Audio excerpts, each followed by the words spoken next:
Hey guys, tonight we step softly into a palace corridor where the lamps are dim and every sound seems to fold into silence. The banners above you shift as if stirred by a breath you cannot hear, and in that hush, whispers once guided emperors.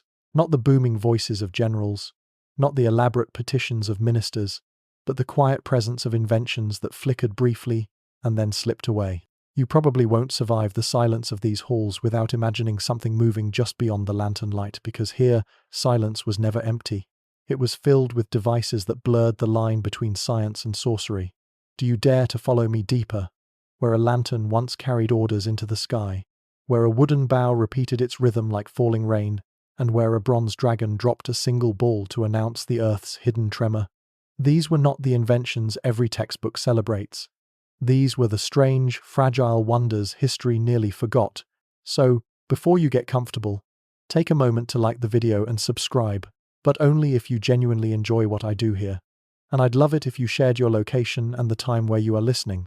Midnight in Toronto, early morning in Sydney, maybe a lazy afternoon in Buenos Aires. Together, we make a constellation of little lanterns across the world. Now, dim the lights, maybe turn on a fan for that soft background hum, and let's ease into tonight's journey together. Imagine first the Kongming lantern, paper stretched thin around a delicate frame, its flame trembling inside as it climbed upward. To a soldier in the Three Kingdoms, it was not decoration but command, a glowing order written across the night sky. Advance, retreat, regroup, all could be carried by that fragile light. To some it was a beacon of hope, to others, a warning. And in later centuries, what began as strategy drifted into prayer, as families released lanterns like wishes rising into the heavens. Then picture the repeating crossbow, the non-lan chu. Crude to some, ingenious to others, it sacrificed elegance for persistence. A lever and wooden magazine let arrow after arrow fly without pause, relentless as rain. No master's grace was needingly steady hands. On the frontier it promised survival, while in the capital it raised uneasy questions. Was this brilliance, or did it dishonor the skill of archery? Yet in its rhythm we still hear the pulse of human restlessness, reaching for more.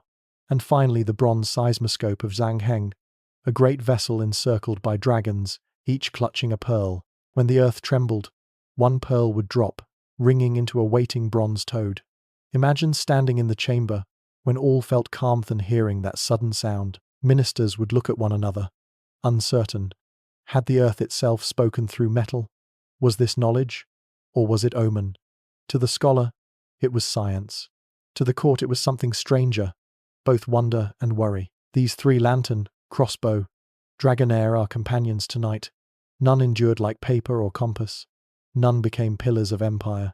But each carried a spark of human longing, to reach further, to see what cannot be seen, to hear what lies beneath silence. Forgotten by many, yet glowing still in the shadows, they remind us that invention is not only utility, sometimes it is poetry. So breathe with me here. In and out. Let the images settle. A flame lifting paper skyward. A bow clicking like rain. A dragon vessel listening in silence. We are only at the beginning, standing at the threshold of forgotten alcoves. Beyond this corridor more stories wait. Of youth who dared to imagine them. Of courts that praised and feared them. Of decline and transformation into myth. The hall darkens ahead. The air cools. And you and I take the first step into the world where necessity and wonder entwined, and where fragile inventions flickered briefly then vanished into history's hush. Hey guys, tonight we walk a little further down the corridor, and the silence that surrounds us begins to change. You can almost hear the thrum of distant footsteps, the rustle of robes, the faint murmur of voices long gone, and beneath those echoes, something stronger, the pulse of necessity, the kind of quiet pressure that shapes invention, not out of leisure, but out of survival. In ancient China, devices were rarely created for curiosity alone. They were born of hunger, fear, duty, and the strange silence between tremors of the earth. Imagine a world where silk rustled more than paper, where the sky at night was darker than anything we see today, and where messages carried by foot could take weeks to arrive. Picture a general in the borderlands, anxious for word from his scouts. Imagine a farmer waiting for rain, eyes fixed on a sky that gave no hint of when or whether it would come. Think of an emperor in a marble hall, listening for omens in silence, wondering if a tremor meant heaven's warning, or just the earth shifting in its sleep. In each of these scenes, you can feel the same pressure, the need for tools that would shorten the distance between danger and response, between question and answer. The Kongming lantern, the repeating crossbow, the bronze seismoscope, they were not curiosities. They were responses to these quiet demands. Each answered a question, whispered by necessity. How can we send a signal when distance separates us? How can we fight with speed when precision is scarce? How can we know the earth has shifted before disaster arrives at our doors? These were not academic puzzles. They were survival itself. Walk with me through the streets of Chang'an or Luoyang. The markets are crowded, the cries of merchants mixing with the chants of monks and the rattle of wooden wheels over stone. Somewhere in the back rooms, behind stalls heavy with bronze and wood, artisans experiment. A slip of paper coated with oil, a frame of bamboo tied with string, a spark of flame, carefully shielded from the breeze. A small light lifts skyward, fragile and trembling, but rising all the same. A soldier watching from the wall narrows his eye. Could such a glow be used to guide an army at night? In that moment, necessity breathes life into invention. Now step with me into a barracks.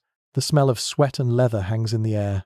Soldiers practice with bows, drawing strings back, releasing, drawing again, arms aching, patience thinning. A boy watches and frowns. What if there were a way to shoot without pause? He picks up wood, fiddles with string, imagines a lever, imagines rhythm. He does not dream of elegance. He dreams of surviving the clash of armies, where one pause might mean death. From his hands emerges the first crude shape of the repeating crossbow, born not of artistry, but of urgency. And then, far from battle, in the mind of Zhang Heng, a different necessity murmurs. The earth trembles from time to time, sometimes gently, sometimes with devastation. But how do you know if the tremor is near or far? How do you send warning across distance? He studies the stars, the patterns of rivers, the numbers that weave through nature, and in the quiet, he imagines a vessel, a bronze circle adorned with dragons, each clutching a ball. When the earth shifts, the ball falls.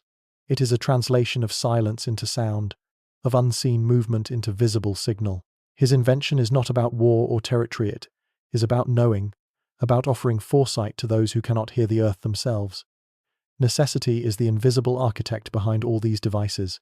It does not shout, it presses gently, firmly, until hands respond, until minds bend, until something new takes shape. In the palace, emperors may have spoken of omens, but in workshops and fields, men and women lived in the constant tension between what they had and what they needed. The lantern, the crossbow, the seismoscope each was a bridge thrown across that gap. And yet, as we walk deeper into this story, you will notice something curious. Necessity creates, but it does not always protect. Inventions can solve one problem while creating another. The lantern that guided armies could also be copied by enemies. The crossbow that fired quickly lacked the grace of accuracy. The seismoscope that revealed earthquakes also stirred suspicion about whether men were trespassing on heaven's secrets. Necessity gave them birth, but politics, pride, and fear would decide whether they endured. For now, hold the image of those beginnings. The lantern lifting into night, the boy shaping wood into a new kind of bow, the scholar sketching dragons onto bronze. They do not know yet whether their work will be praised or forgotten. They only know the pressure of need, the quiet voice of survival urging their hands to keep moving. Take another breath with me. In and out. Let the hum of necessity settle into you, as if it were a faint drumbeat beneath the silence. These inventions were not accidents. They were responses to the same silence we feel now, the same space where fear and hope live side by side. And if you follow me further, you will see how each of these fragile creations stepped out of their workshops and into the larger stage of history where they would be tested, embraced, doubted, and reshaped. The corridor bends ahead, darker than before. A door waits, carved with dragons and clouds, its hinges heavy with time. Beyond it lies the story of the sky's messenger, the Kongming lantern, lifting above battlefields and into prayer. Let's step closer, for the door is beginning to open. Hey guys, tonight the corridor opens into a wider hall, and the air feels lighter, as if it is carrying a secret upward. Look above, a faint glow, fragile yet steady, rising against the dark. This is the Kongming lantern, the sky's messenger, born of bamboo, paper, and fire. To you it may recall festivals or prayers whispered into night air, But its earliest light was not celebration. It was strategy. It was survival written across the heavens. Picture Zhuge Liang, known as Kong Mingthe, strategist of the Three Kingdoms. He watches the horizon, thinking not only of soldiers and supplies, but of silence, distance, delay. Messages sent by runners could take too long. Horns and drums could be muffled by valleys and forests. But a lantern? A small flame lifting into the sky, visible from ridges and riverbanks that could be read like a silent command. To an army waiting in the dark, one light could mean advance, another retreat. A line of lights could mean regroup, encircle, or escape. To those who understood, the sky itself had become a scroll. Imagine the moment. Soldiers gathered on a frontier hilltop, the night wind cold against their armor. Suddenly, a pale flame lifts into the air. Men straighten, watching it float higher, steady as if guided by unseen hands. They do not cheer, for sound would betray them. They simply move one step, then another, following the command written in fire. In that silence, the lantern is not fragile paper, but authority itself, as binding as the emperor's seal. And yet, the beauty of the Kongming lantern is that it holds two lives. In its first life, it was the strategist's voice, a device of cunning and necessity. In its second, it slipped into gentler hands. Centuries after the wars, families began to release lanterns, not for commands but for prayers. A father lighting one at the turn of the year, asking for his child's health. Lovers releasing them side by side, watching their hopes drift together into the night. Farmers sending them skyward before planting, a wish for rain and harvest. The same fragile paper that once directed armies now carried the softer weight of longing. Breathe with me here. Picture the glow against indigo sky. The slow rise as flame meets air. There is something calming about it, isn't there? The way it drifts without haste, the way it seems both delicate and determined. To watch a lantern ascend is to feel a question rising with it. Will it last? Will the flame endure? And perhaps that is the same question we ask of ourselves. Of course, no invention is without doubt. In its military use, lanterns could be unreliable, caught by winds, extinguished by rain. Enemies could imitate them, sending false signals. Ministers in the palace argued, were they too fragile to trust with life and death? Some dismissed them as toys, better suited for ritual than war. But in that dismissal lay their salvation, because once abandoned by generals, they were embraced by villagers, by poets, by lovers, and so they endured not as weapons, but as symbols. Think of it. The same lantern that might once have meant retreat immediately now meant remember me, or grant me peace. Isn't it curious how society reshapes what it no longer fears? A tool of war becomes an ornament of hope. A strategy becomes a story. That transformation may be the greatest victory of the Kongming lantern, that it escaped the battlefield to find a place in festivals, in memory, in art. You and I stand now at the edge of a lake. The water is still, the sky cloudless. Families gather with quiet hands. One by one, lanterns are lit, their frames trembling until the air fills them with lift. Children watch with wide eyes, mothers whisper blessings, elders bow as the lights rise. Soon the sky is filled, as though stars have descended to hover just above the earth. To stand in such a moment is to feel both small and infinite, both here and beyond. And yet, if you listen closely, you can still hear its first life, the silent command across hills, the strategist's intent rising like fire. That duality lingers in every glow, part war, part prayer, part fear, part hope. It is this layering of meaning that makes the Kongming lantern unforgettable. Take another slow breath. In and out. Let the image of that glow rest in your mind. Imagine holding one yourself, feeling the thin paper warm in your hands. The moment it grows buoyant, the little tug as it wants to rise. You let go. It drifts upward, carrying not only fire but a piece of you. For a moment, you wonder if the sky is reading your message. The hall around us darkens again, but the lanterns still glow above. They lead us forward, guiding us deeper into the world of forgotten inventions. And beyond, another sound waits, not the hush of a lantern, but the relentless rhythm of wood and string. The repeating crossbow is ready to speak, not with light, but with rain. Hey guys, tonight the glow of lanterns fades behind us, and what replaces it is a sharper sound, steady and insistent. Not the soft hush of silk, not the flutter of paper, but the click and snap of wood under tension. You and I are entering the world of the repeating crossbow, the no lian chua device, born not of elegance, but of urgency. Its voice was not a single note but a rhythm, like rain falling hard on a roof, each drop striking faster than you could count. Imagine a training yard in the Han Dynasty. Soldiers line up, their hands rough, their breath steadying. Traditional bows demand strength, skill, and patience, qualities drilled into them day after day. But then, one soldier steps forward with something different: a stock of wood, a lever, a small magazine of bolts. He pulls, and the mechanism clatters. Bolt after bolt flies, not with the precision of a master archer, but with a relentlessness that surprises everyone watching. Where the bow asks for art, this crossbow asks only for rhythm. One pull, one shot, another pull, another shot. A storm in wood and iron. Close your eyes for a moment. Can you hear it? Click, release, snap, click, release, snap. The air fills with the sound of persistence. To the enemy, it must have felt like being caught in sudden downpour arrows, arriving one after another, too fast to dodge, too many to ignore. To the soldiers holding it, the crossbow was a strange kind of equalizer. Skill mattered less, training mattered less. A farmer could stand beside a warrior and, with the same lever, send a rain of bolts into the night. But as with every invention, admiration carried shadows. Generals who had trained for decades with longbows frowned. Was it honorable to fight with such a crude mechanism? Did it cheapen the skill of archery, the art that had been a symbol of nobility for centuries? Ministers whispered, some calling it clever, others calling it unworthy. A debate unfolded. Should strength and mastery define battle? Or was survival itself reason enough to embrace a new tool? You and I walk through that debate now.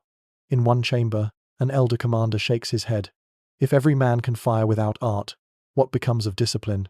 In another, a younger officer replies, if our borders are defended, does it matter how? The crossbow itself is silent, resting on its wooden stock, as though waiting for history to decide. And yet, the battlefield gave its own verdict. On the frontiers where enemies pressed hard and fast, the repeating crossbow proved its worth. A line of soldiers armed with them could hold a wall longer, could frighten raiders with sheer volume of fire. The accuracy was poor, yes. The bolts were smaller, yes. But the sound, the relentless clatter, could shake courage as surely as any blade. For a time, its rhythm was the Empire's heartbeat.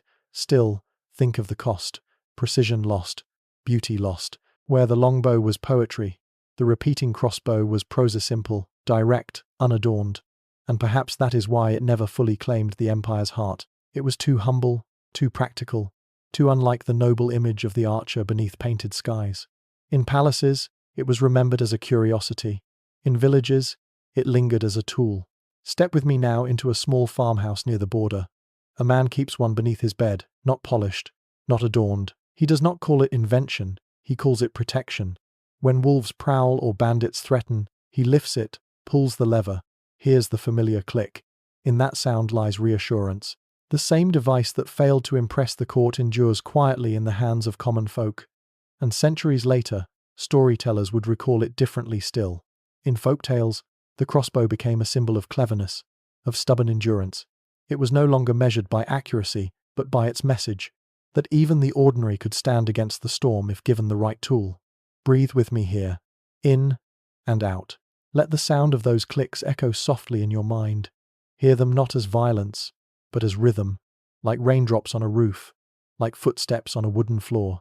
The repeating crossbow's legacy may not be elegance, but it is persistence, the comfort of knowing that even in weakness there can be strength through steady repetition.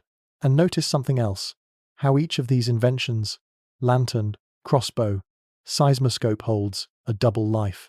The lantern became poetry after war, the crossbow became legend after dismissal. The vessel would become myth after suspicion. None remained as they began. All were reshaped by time, by people, by memory. The corridor ahead darkens again, and with it the rhythm fades, leaving only silence.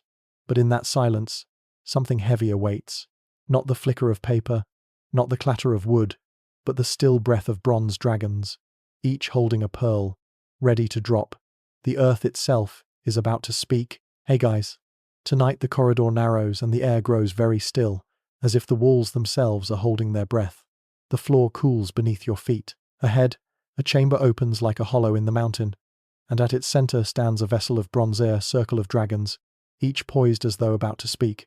You and I step closer, and the quiet changes. It is not the silence of emptiness. It is the quiet that waits for a single sound. Look carefully. The body is broad and rounded, the surface chased with clouds and waves. Around the rim, 8 dragons lean outward, each holding a small, pearl-like ball between tongue and teeth. Below, arranged like attentive listeners, 8 bronze toads open their mouths. The arrangement is precise, not decorative. Each dragon faces a direction on the compass. Each toad aligns beneath. The whole instrument seems to breathe a slow, patient breath, as if listening to something beneath our hearing. A court scribe would describe it as Zhang Heng's device, conceived during the Han. A scholar would say it translates the earth's hidden motion into signal. When the ground stirs, a mechanism inside nudges just one dragon's head. A single ball drops. The toad below receives it. The hall answers with a clean, ringing note. To us, that explanation is enough. We do not need to take it apart. What matters is the feeling it gives, the unforgettable clarity of a single sound summoned from a world that otherwise keeps its secrets. Imagine the day it first spoke. The sky over the capital is calm, the air mild. Ministers compose poems about the season. Children chase each other at the edge of the courtyard. Guards shift from one foot to the other. Bored. Then a tiny click. A glint of motion. One ball falls from a western dragon's mouth and strikes the toad. The sound is not loud, but it moves through the chamber like a bell dropped into deep water. Heads turn. Nothing else stirs. The floor does not shudder. The screens do not tremble. Yet the vessel says, something has happened to the West. What do you do with knowledge that arrives before proof? One minister scoffs. Another's face tightens. The emperor's eyes are hard to read. He gestures for riders. Messengers leave the capital with orders to inspect riverbanks, granaries, bridges. Days pass. Dust on the horizon becomes men on lathered horses. Reports slide across the floor into the throne's shadow. Villages shaken, walls cracked. A temple roof collapsed in a place far to the west. Relief, unease, and a hush settled together. The dragons were right. The earth spoke. The instrument listened. Breathe with me here. In and out. Let your mind rest on that single, bright sound. This is what the device offers. A brief mastery of distance. A gentle theft of time from disaster. In a world where news moves at the speed of feet and hooves, to gain a day is to gain lives. Water can be diverted from broken embankments, grain moved from damaged storehouses, healers sent where they are needed. No one bows to the instrument as if to a god. They bow to the duty it makes possible. Still, the chamber is not free of doubt. Some whisper that heaven reveals in its appointed hour, and that to seek early knowledge is to grab at the sleeve of the cosmos. Others fear ridicule. What if next time the ball falls and no quake is found? Is the vessel at fault? Or is the search too shallow, the distance too great? The instrument lives where science and omen share a border. That border, in a palace, is never quiet for long. Zhang Heng understands this. He is not trying to steal secrets from the sky. He is trying to give the throne a better ear to the ground. He frames the device as service, not challenge an attentive clerk of the earth. Nothing more. He explains calmly that a mechanism can feel what flesh cannot, and that warning does not invoke disaster. It honors responsibility. He speaks softly, and in that softness is courage. The court, for a time, listens back. Walk with me around the vessel. Run your eyes over the dragon's scales, the way each eye is cast to watch a different horizon. Think of the mechanism with not gears as you and I might imagine, but levers and weights responding the way a reed answers a ripple. The poetry is not in ornament. It is in the translation of silence into signal. This is what makes the instrument beautiful, even if no one hangs silk on it or paints it with vermilion. It takes the invisible and renders it gently visible. Beyond the palace, the story changes shape and becomes a lullaby.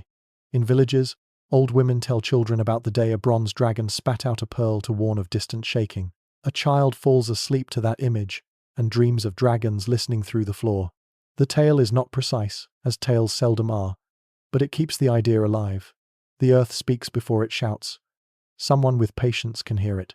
In temples, a monk taps a bell once, lightly, and calls it compassion, a small sound given early, to spare a greater sound later. Of course, the instrument has limits.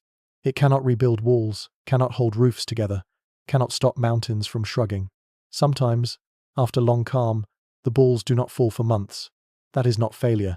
Sometimes the ground moves slowly, like a thought it cannot finish. That is not failure, either. Tools that serve listening must accept long silence. If they demanded constant drama, they would no longer be instruments but spectacles. Now consider a different kind of tremor, ones that pass through people. A minister hides worry beneath ceremony. A farmer carries fear in his shoulders when the sky turns the wrong color. A child feels the shiver of a household where words have grown sharp. The seismoscope offers us a metaphor for living. Attend to the small motion before the collapse. Notice the tiny drop before the landslide. If you can hear the first note, you can soften what follows. This, too, is a form of foresight, and it requires the same qualities as Zhang Heng's bronze: patience, humility, and an ear tuned to quiet. Take another breath, in and out. Let the chamber's cool air settle through your shoulders. The dragons do not speak now. They do not need to. Knowing they might is enough to change the way you stand in the world. You become the kind of person who listens beneath the noise, who feels for the faint shift under the floorboards of a story, a city, a life. But palaces are not made only of chambers and instruments. They are made of people, and people bring weather with them, gusts of approval, drafts of suspicion, eddies of rumor. As word of the dragon vessel spreads, smiles and frowns travel with it. In council halls, men arrange their robes and choose their words carefully. In the inner apartments, behind screens and silk, the story softens into a different shape. A pearl falling from a dragon's mouth, a sign received by those who cannot walk beyond the walls. The note that rang in this chamber carries outward, through corridors where politics gathers like a storm, and rooms where whispers are the language of power. We will follow it. Ahead, the air warms, scented with incense and lacquer. Footsteps fade, fans stir, voices lower. The dragons fall silent, and another kind of listening begins. Hey guys, tonight the bronze dragons fade behind us, and what replaces their stillness is a different kind of trembling. Not of the earth this time, but of human voices, low and careful, weaving through incense smoke. The palace is alive with whispers. Step with me into its shadowed corridors, and you'll feel it too, sense that every glance might carry meaning, every pause might alter fate. Here, inventions do not live or die by their cleverness alone. They pass instead through the weather of politics and the subtle winds of rumor. Imagine the council hall. Its roof beams are painted with coiled phoenixes, its floor polished to a mirror sheen. Ministers gather in layered robes, their expressions measured. In the center, a scroll is unrolled, diagrams drawn by a restless hand, a paper lantern that climbs skyward, a crossbow that fires without pause, a bronze vessel adorned with dragons. The words are quiet, but the stakes are not. One voice praises, "This will safeguard our borders." Another warns, "This invites heaven's wrath." Or worse, enemy imitation. The emperor listens, but his silence is louder than any opinion. In palaces, silence is never empty. It is a tool sharper than steel. Now turn with me into the harem's chambers. Here the debate takes on a different form. Silk curtains drift, lamps glow amber, and women lean close to their attendants. They have not held crossbows. They have not inspected dragon vessels. Yet stories reach them, twisted by distance, embroidered with curiosity. One concubine whispers to another, "Did you hear? A lamp flew like a star into the night. Was it a prayer or a warning?" The whisper spreads faster than edicts. Soon the lantern is no longer a military device but a symbol of longing, of fate, of hidden intention. What the council calls strategy, the harem recasts as poetry. In another chamber, word of the repeating crossbow slips under the doors. A lady's family has soldiers on the frontier, and she hears that one man now can send many arrows without pause. To her, it is not mechanism. It is a shadow over her household. Each arrow is a question. Will her brother return, or will his name be spoken in mourning? What generals debate as honor or dishonor becomes, in her silk-wrapped silence, fear and prayer. And then the tale of the seismoscope arrives, pared down to its most magical image. There is a vessel, someone says, with dragons that drop pearls when the earth stirs. The women picture not levers and weights, but golden creatures listening through the floor. To them it feels like sorcery, or perhaps protection, something that might guard them in their confinement when they cannot run if the ground shakes. They never see the bronze instrument itself, yet they keep its image alive, in poems sung to children, in verses embroidered into cloth. Do you see what is happening? In the palace, inventions are tested twice, once in the open glare of politics, and once in the softer shadow of rumor. Ministers weigh utility against superstition. Concubines transform mechanisms into metaphors. And both trials matter. A tool dismissed in council may be immortalized in story. A device admired in chamber may wither if it offends a jealous rival. The palace is a crucible, but not one of fire. It is a crucible of silence, glances, and whispers. Breathe with me here. In and out. Let the hum of those whispers drift through you. Notice how easily truth bends. A lantern becomes a symbol of rebellion, or a prayer for reunion. A crossbow becomes either savior of borders or threat to honor. A dragon vessel becomes a guardian spirit or a dangerous omen. None of these images are wrong, but none are whole. In a palace, meaning is always a fractured mirror. And what of the inventors themselves? Picture a scholar standing just outside these chambers, waiting to be called in. His hands smell of ink and bronze, his robes are simple. He knows the device he carries was shaped with care, with logic, with patience. Yet he also knows that once it leaves his hands, it will live or die according to moods he cannot predict. Will the emperor smile? Will a rival whisper against him? Will a concubine weave the device into a song that softens its edges or into a warning that sharpens its danger?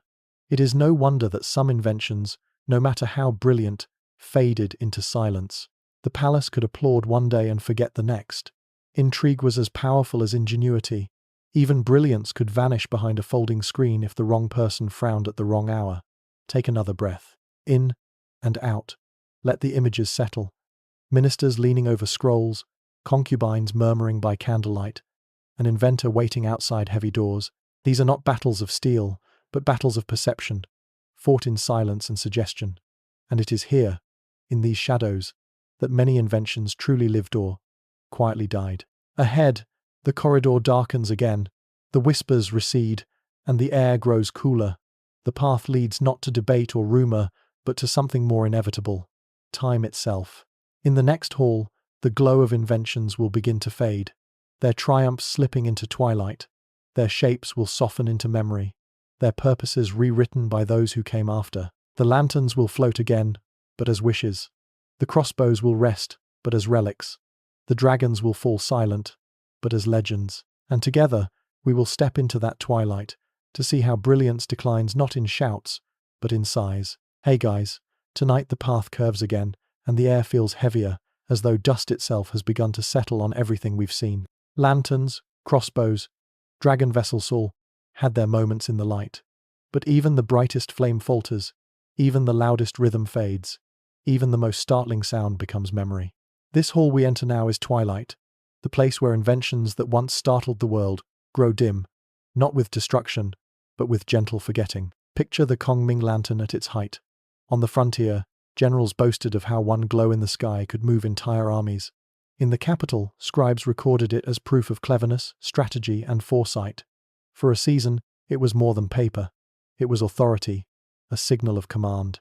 Yet, twilight began as winds shifted. Enemies learned to copy the light or ignore it. Ministers who once praised its cleverness began to dismiss it as fragile, more beautiful than useful.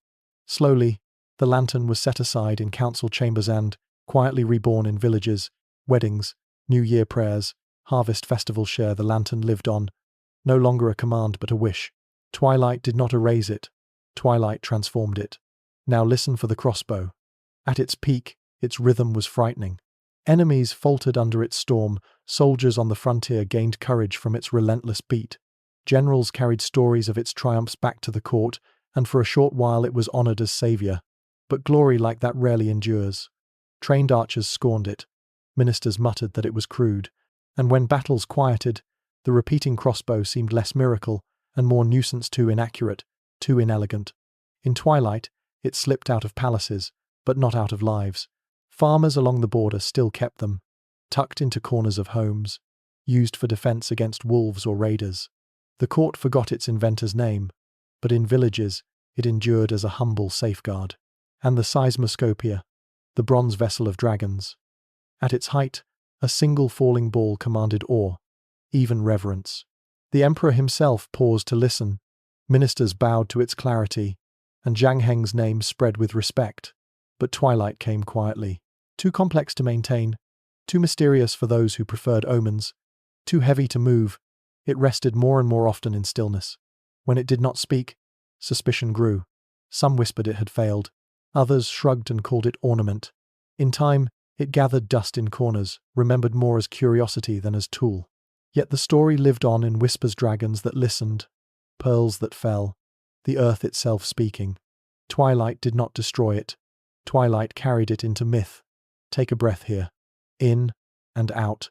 Let the softness of decline settle into you. There is no crash, no shattering, no fire, only sighs, shrugs, and silence. The palace turned its gaze elsewhere. And yet, beyond the walls, common folk and storytellers kept their own versions alive. For them, twilight was not an end, but a change of color. Look around this hall. Do you see how the light fades? Not abruptly, but gradually, like dusk seeping through a window. In one corner, lanterns float upward, no longer feared but cherished. In another, a crossbow leans against a farmer's wall, not glorious but steady. In another, a dragon vessel rests in shadow, its story told as a lullaby. Twilight wraps them gently, not as condemnation but as rest. And there is something else here. Twilight carries a lesson about invention itself. What matters is not only whether a tool endures in its original form, but whether it finds a second life in memory, in ritual, in symbol. Paper was invention, poetry was what people made of it. A lantern was invention, prayer was what people turned it into. A crossbow was invention, legend was its afterlife. A seismoscope was invention, myth was its echo. Close your eyes for a moment. Imagine dusk over an ancient city. Lanterns flicker along rooftops, not signals but blessings.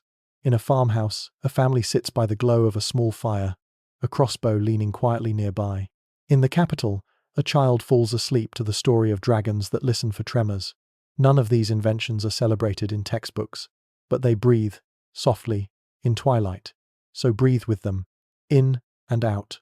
Feel how twilight does not erase, but transforms.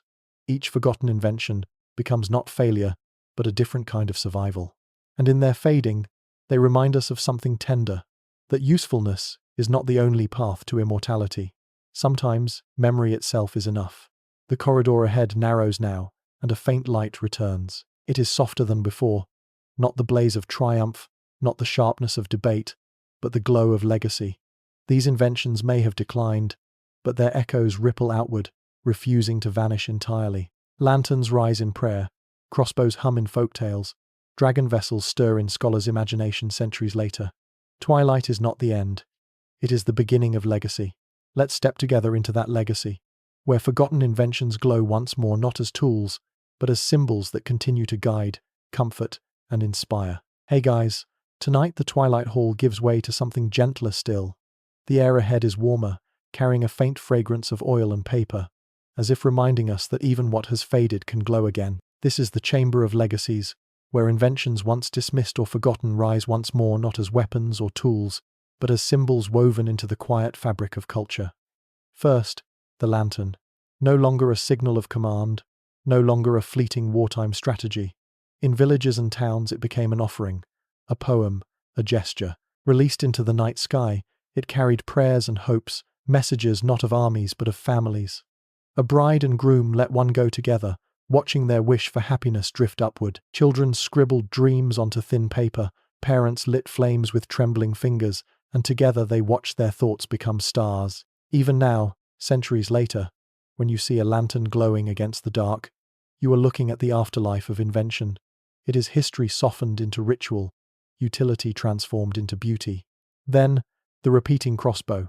In palaces it lost favor, but in border villages it never vanished. Families taught their children how to craft simple versions, easy to build and easier to use. Against wolves in the forest, against raiders on lonely roads, it offered reassurance. Over time, it slipped from empire into folklore. No longer a miracle weapon, it became instead a story of resilience, a reminder that endurance can be as valuable as elegance. In songs and tales, the crossbow's rhythm was remembered not as crude, but as steady, like rain that nourishes fields. Its legacy lay not in power, but in persistence. And finally, the seismoscope. The original device was lost, but the story of Zhang Heng's dragons endured. Scholars centuries later marveled that long before modern seismographs, A man in ancient China had already imagined listening to the earth itself. Children grew up with tales of dragons dropping pearls when the ground trembled. Poets compared the fall of a ball to a sudden truth, revealed without warning. And in laboratories of later ages, scientists whispered Zhang Heng's name with respect, knowing he had dreamed in bronze what they would one day build in steel. Its legacy was not in survival of the object, but in survival of the idea that even the earth has a voice, if only we give it a mouth. Take a breath with me here. In and out. Notice how each invention's second life is softer but no less powerful. Lanterns became hope, crossbows became resilience, dragons became knowledge. None endured exactly as their makers intended, but all endured nonetheless. And in that endurance, there is comfort. It tells us that nothing is entirely lost not if it is remembered, retold, reshaped by those who come after. Now, consider what this means for us. You and I are standing centuries away, and yet tonight we walked through those corridors, touched those inventions with our imagination, and kept them alive for a little while longer. Isn't that a kind of legacy too? That we can hold a story like a lantern, pass it hand to hand, and watch it glow again? Imagine now a festival night. Hundreds of lanterns rise at once, turning the sky into a moving constellation. Somewhere in a village, a crossbow rests quietly, a symbol of survival more than battle. Somewhere in a scholar's study, a scroll still mentions Zhang Heng, the man who listened to the earth. And here, in this quiet hour, you carry all three with you, in thought, in memory, in dream. History is not only what survives in stone and steel, it is also what endures in whispers, in rituals, in the calm spaces before sleep. The inventions we called forgotten were not lost. They were transformed. They continue not in armies or courts but in softer places, festivals, folk tales, bedtime stories like this one. So let's pause together. In and out. Feel the lantern glow in your chest, the crossbow's rhythm in your breath, the dragon's patience in your stillness. This is their gift, carried across centuries, given to you tonight. And now, the corridor ends, the palace fades. What remains is your own room, your own breath, your own night. But the legacies linger, like embers that refuse to die, forgotten inventions that continue to glow on. And so, my friend, we come gently to the close of tonight's walk. The lanterns that once commanded armies now rise in silence above festivals, carrying wishes instead of orders. The crossbow that once rattled battlefields now rests quietly in folktales and memories of resilience. The bronze dragon vessel that once startled ministers with its sudden chime now lives as inspiration for science and as a story told to children. Each, in its way, shows us that invention is never only about utility, it is about meaning, and meaning does not die when tools are set aside. It lingers, reshaped, softened, but alive. As you lie here now, let your breath slow. Picture a lantern drifting upward, its glow steady, its flight calm. Picture the rhythm of rain against a roof, echoing the crossbow's persistence. Picture the drop of a pearl into bronze, a single note that spreads outward into silence. These images are yours to keep, quiet companions for your night. You do not have to remember every detail, every date, every name.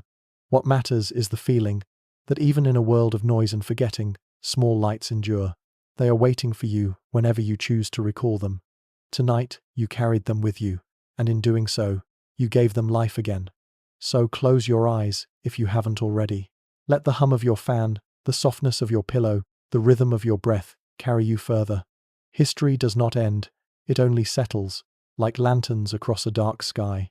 May sleep carry you gently through the night, with lanterns, crossbows, and dragons watching quietly in the distance.